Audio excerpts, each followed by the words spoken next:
Pada tahun 2021, Aubameyang menerima telepon yang mengubah segalanya. Ibunya baru saja dilarikan ke rumah sakit setelah mengalami stroke. Ia segera memberitahu klub bahwa ia harus terbang ke Prancis dan Arsenal memberinya waktu 24 jam untuk kembali. Tapi ketika ia melihat langsung kondisi sang ibu, ia tak tega meninggalkannya begitu saja. Ia memutuskan untuk menunggu pagi berikutnya dan membawa ibunya bersamanya ke London. Awalnya tak ada masalah, ia tiba tepat waktu untuk menghadiri rapat tim. Namun karena aturan ketat COVID saat itu, keterlambatannya membuatnya harus absen dari pertandingan berikutnya. Sebagian besar orang bisa memahami keputusan itu, tapi tidak dengan Mikel Arteta. Sang pelatih membawanya ke ruangan tertutup dan memarahinya habis-habisan, menyebutnya telah menusuk klub dari belakang.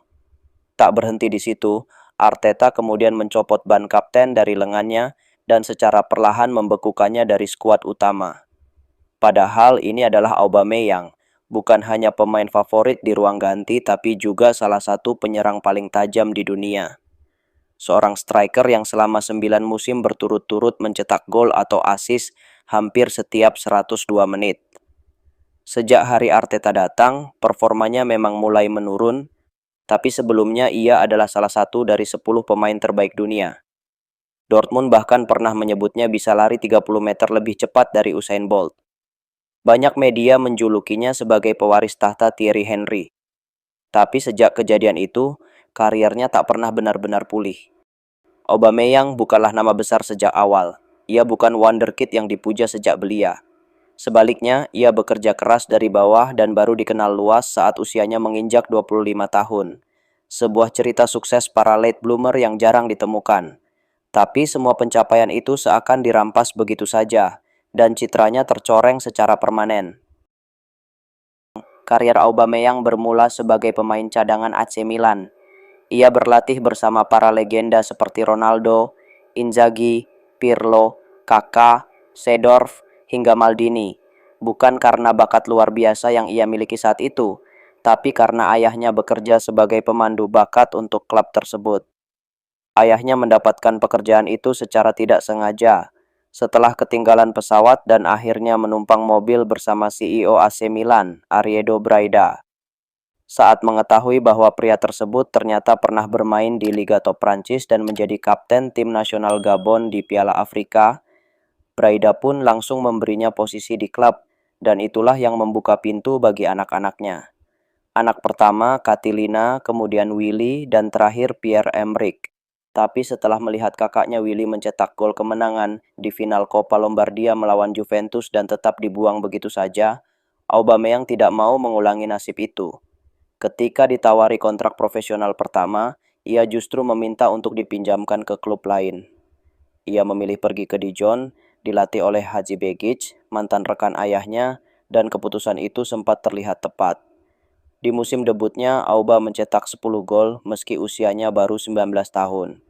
Musim panas berikutnya, ia masuk majalah World Soccer dan dikontrak Lille dengan opsi pembelian permanen. Bahkan ia sempat mendapat panggilan dari tim nasional U21 Prancis dan Italia. Tapi ia memilih jalan berbeda, mengikuti jejak ayahnya dan membela Gabon. Di Olimpiade 2012, ia bahkan sempat difoto sedang berlatih bersama tim nasionalnya di sebuah taman umum. Namun di Lille, Aubameyang kesulitan untuk bersinar di tim yang sudah dipenuhi bintang muda seperti Eden Hazard dan Gervinho. Ia sulit mendapat tempat dan akhirnya Milan mengirimnya ke AS Monaco, berharap di sana persaingan akan lebih ringan. Tapi yang terjadi justru sebaliknya, Monaco terpuruk di dasar klasemen. Ketika pelatih baru datang, Auba dipulangkan kembali ke Milan dalam keadaan frustrasi, berharap diberi satu kesempatan lagi. Saat itu usianya sudah 22 tahun, membela klub keempat hanya dalam waktu 1,5 tahun. Nasibnya tampak akan sama seperti kakak-kakaknya, berakhir tanpa jejak berarti. Tapi hidup memberinya titik balik. Kabar bahwa ia akan segera menjadi ayah. Dalam kata-katanya sendiri, mendengar bahwa saya akan jadi ayah, semuanya langsung berubah. Saya ingin anak saya bangga pada saya, seperti saya bangga pada ayah saya. Ia lalu bergabung dengan Saint-Étienne. Meski performanya mulai membaik, pelatih Christophe Galtier belum sepenuhnya yakin. Hingga ia melihat Auba menghabiskan seluruh libur musim panas di pusat latihan, mengasah kemampuannya tanpa henti. Galtier akhirnya memberinya 1 musim penuh. Dan hasilnya, transformasi total. Ia menjelma jadi mesin tempur. Sampai bulan Desember, Saint-Étienne langsung menghubungi Milan untuk mempermanenkan transfernya. Sebelumnya, rekor gol Aubameyang tak pernah lebih dari 4 per musim. Tapi kali ini, ia mencetak 18 gol dan 8 assist. Rekor terbaik klub dalam 14 tahun. Bahkan kepergian bintang utama mereka saat itu, Dimitri Payet, nyaris tak terasa. Tak butuh waktu lama, ia mulai tampil dengan sepatu bertabur berlian, merayakan gol dengan topeng Spider-Man sebagai penghormatan pada Jeremy Janot, dan mencetak sejarah bersama Gabon di Piala Afrika, membawa negaranya lolos ke fase gugur untuk pertama kalinya, mencetak atau memberi assist di tiap laga. Meski pada akhirnya Gabon tersingkir setelah ia gagal mengeksekusi penalti, Auba tetap menjadi top skorer turnamen itu. Musim berikutnya, ia mencatatkan 31 kontribusi gol. Berlari bak Gareth Bale, mencetak gol dengan tendangan kungfu ala selatan. Ia membawa Saint-Étienne finish di posisi kelima, terbaik dalam 25 tahun terakhir. Dan meski rumah serta mobilnya dirampok tepat di hari final Coupe de la Ligue, ia tetap memberi assist kemenangan dan membawa klub meraih trofi pertama mereka dalam 32 tahun. Nama Aubameyang kembali hidupkan legenda yang pernah ditinggalkan Michel Platini. Klub-klub besar mulai melirik. Manchester United, City, dan Newcastle semua menunjukkan minat. Tapi Auba justru memilih Borussia Dortmund. Bukan karena uang, tapi karena ia melihat bagaimana Klopp mengubah Lewandowski menjadi striker terbaik dunia. Ia ingin menjadi seperti itu, dan keputusan itu terbukti sangat tepat. Debutnya, hat-trick. Hingga Februari, ia sudah mencetak 16 gol hanya dari 17 kali menjadi starter. Gol tendangan bebas, salto, semuanya ia tampilkan. Fans langsung jatuh cinta. Ia bahkan dipercaya menjadi kapten timnas Gabon. Dan ketika Lewandowski diumumkan akan hengkang, semua mengira inilah waktunya Auba mengambil alih. Tapi Dortmund malah mendatangkan Ciro Immobile. Auba tak punya pilihan selain membuktikan dirinya. Ia mencetak lebih banyak gol, tampil lebih konsisten, dan akhirnya mempermalukan Immobile. Saat penyerang asal Italia itu baru mengoleksi 3 gol, Dortmund tercecer di dasar klasemen dan Klopp mengumumkan kepergiannya di akhir musim. Namun Auba tak tinggal diam. Ia mengambil alih posisi penyerang utama dan dalam 15 laga terakhir musim itu ia terlibat dalam 14 gol. Dari nyaris degradasi, Dortmund naik ke peringkat 7 dan lolos ke Liga Eropa.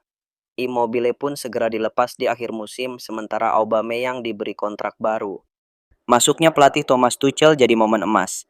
Auba dijadikan pemain utama, dan ia langsung memecahkan rekor, menjadi pemain pertama dalam sejarah Bundesliga yang mencetak gol di 8 pertandingan awal musim. Menjelang libur Natal, ia hanya gagal mencetak gol di 3 laga liga dan sudah mendekati 30 gol. Tak cukup dengan musim sebelumnya yang luar biasa, Aubameyang melanjutkannya dengan gemilang.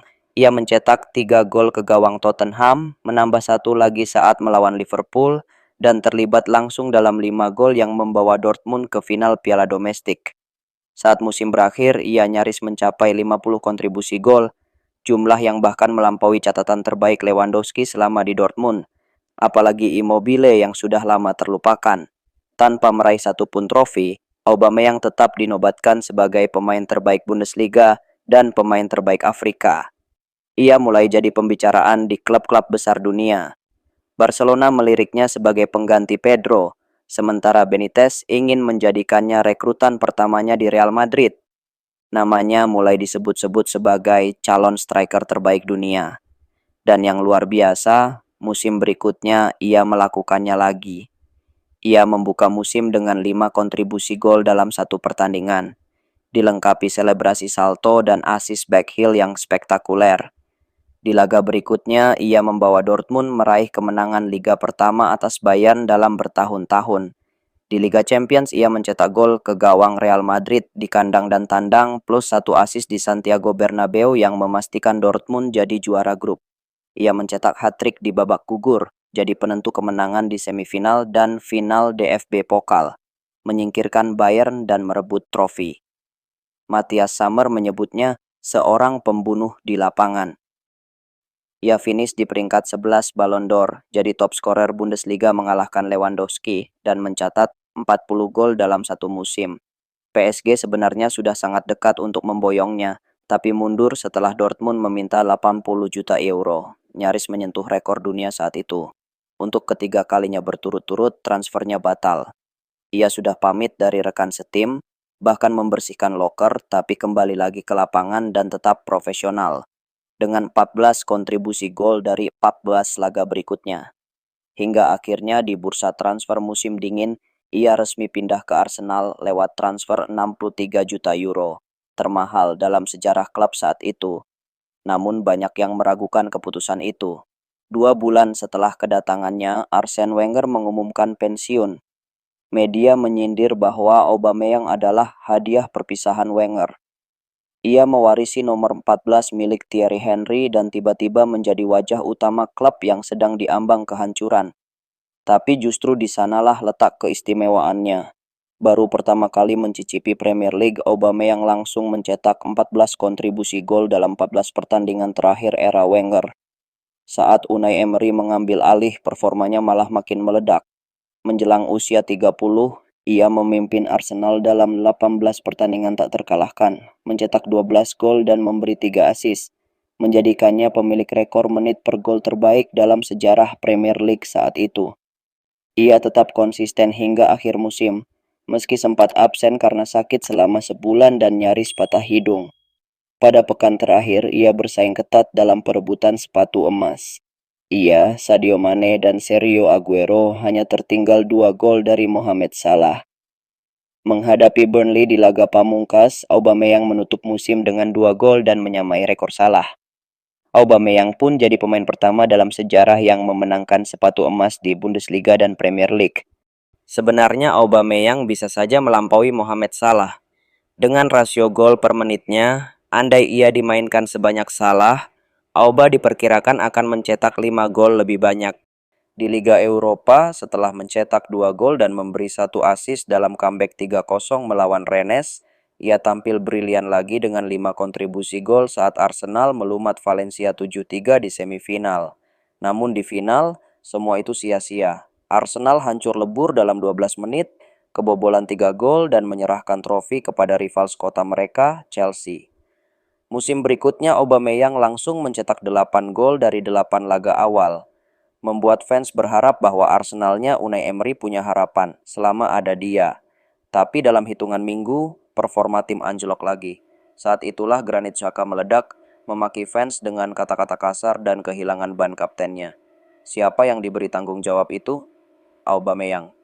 Bagi banyak fans, itu adalah pertanda buruk. Sejak era 90-an, hampir tak ada kapten Arsenal yang mampu mempertahankan ban kapten lebih dari 1 musim. Rekor terlama bahkan hanya nyaris 3. Banyak yang menganggap ban kapten itu terkutuk. Dan kali ini pun hasilnya tak berbeda. Laga berikutnya, Unai Emery langsung dipecat. Dan pada bulan Desember, Mikel Arteta datang mengambil alih. Sejak saat itu, posisi Aubameyang mulai digeser ke sayap kanan. Meski jelas-jelas performanya paling maksimal ketika bermain sebagai striker tengah. Atau paling tidak dari sisi kiri. Puncaknya di bulan Februari setelah mencetak gol salto indah ke gawang Olympiakos di babak tambahan, Arsenal justru kebobolan di menit akhir. Lalu Auba malah gagal menyelesaikan peluang terbuka yang bisa menyelamatkan Arsenal dari gugur. Sebulan kemudian pandemi melanda dunia. Musim berakhir dengan Aubameyang hanya terpaut 1 gol dari sepatu emas. Meski begitu, ia tetap berhasil mencetak seluruh gol Arsenal dalam kemenangan melawan Manchester City dan Chelsea untuk merebut trofi Piala FA. Bahkan jika dihitung sejak 4 musim sebelumnya, hanya Robert Lewandowski yang mencetak lebih banyak gol darinya di 5 liga top Eropa. Namun tak ada tawaran datang di musim panas. Ia pun memperpanjang kontraknya di Arsenal. Dan disitulah segalanya mulai runtuh. Performanya mulai menurun karena terus dimainkan di posisi yang bukan idealnya. Setelah pergantian tahun saat sedang menjalani tugas internasional bersama Gabon, Aubameyang terinfeksi malaria dan harus dirawat di rumah sakit. Belum selesai pulih, di bulan Agustus ia positif COVID-19. Lalu, pada bulan Desember, konflik dengan Arteta meledak. Ia dikeluarkan dari skuad, dipaksa berlatih sendiri, dan dilarang tampil. Ia pun pergi membela negaranya di Piala Afrika, tapi nasib buruk belum selesai. Ia kembali terinfeksi COVID, kali ini lebih parah hingga menyebabkan gangguan pada jantungnya. Bagi seorang striker yang mengandalkan kecepatan, ini adalah pukulan telak. Tak lama setelah itu, kontraknya dengan Arsenal resmi diputus. Ketika Pierre-Emerick Aubameyang akhirnya bergabung dengan Barcelona secara gratis, mewujudkan impian bermain di tanah kelahiran ibunya, banyak yang mengira karirnya di level tertinggi sudah selesai. Tapi dalam waktu 6 bulan, ia membungkam semua keraguan. Dengan rata-rata satu kontribusi gol setiap 108 menit, Xavi sampai menyebutnya sebagai hadiah dari langit. Ia jadi striker pertama sejak Zlatan Ibrahimovic yang mampu mencetak 5 gol dalam 5 laga perdananya di La Liga. Ia melesakkan hat-trick ke gawang Valencia, mencetak 2 gol ke gawang Real Madrid, dan tampaknya meninggalkan Barcelona adalah keputusan yang sulit dimengerti. Namun di balik layar, hidupnya kembali diguncang. Rumahnya kembali dirampok dan kali ini ia dipukuli di depan anak-anaknya. Lalu ada panggilan dari teman lamanya, Thomas Tuchel, yang ingin membawanya ke Chelsea. Dan tentu saja tekanan finansial besar yang menimpa Barcelona memaksa mereka menjualnya demi memenuhi aturan financial fair play, apalagi mereka sedang berusaha mendatangkan Lewandowski. Dan keputusan itu, sekali lagi, berakhir buruk. 5 hari setelah Aubameyang tiba di London, Tuchel dipecat. Mereka bahkan nyaris tak sempat bekerja sama lagi. Ketika Graham Potter mengambil alih, meski Auba mencetak gol atau assist di 4 pertandingan pertamanya, ia nyaris tak pernah diberi kesempatan bermain penuh 90 menit. Bahkan saat Liga Champions memasuki fase gugur, namanya tak masuk daftar pemain. Setelah itu, hari demi hari hanya dihitung sebagai penantian hingga jendela transfer dibuka. Meski sempat ada peluang kembali ke Barcelona, Aubameyang justru memilih pulang ke Prancis. Ia bergabung dengan Marseille. Di sanalah, meski timnya berganti pelatih sampai 4 kali dalam semusim, ia menemukan kembali sinarnya. Total 41 kontribusi gol berhasil ia cetak dan hampir membawa Marseille ke final Liga Eropa dengan torehan luar biasa, 14 kontribusi gol dalam hanya 13 laga. Ia bahkan menjadi top skor sepanjang masa kompetisi tersebut dan sukses membuat para penggemar seolah melupakan kepergian Alexis Sanchez di awal musim. Namun ketika musim panas tiba, tawaran dari Liga Pro Saudi terlalu menggiurkan untuk ditolak, 20 juta euro per tahun. Maka Aubameyang pun mengucapkan selamat tinggal kepada Marseille dan bergabung dengan Al-Qadsiah. Terima kasih banyak bagi kalian yang sudah menonton sejauh ini. Jika kalian suka video ini, jangan lupa klik like, share, dan subscribe. Dan apabila ada masukan, saran, opini, atau koreksi, kalian bisa tulis di kolom komentar. Terima kasih. Saya pamit undur diri. Wassalamualaikum warahmatullahi wabarakatuh.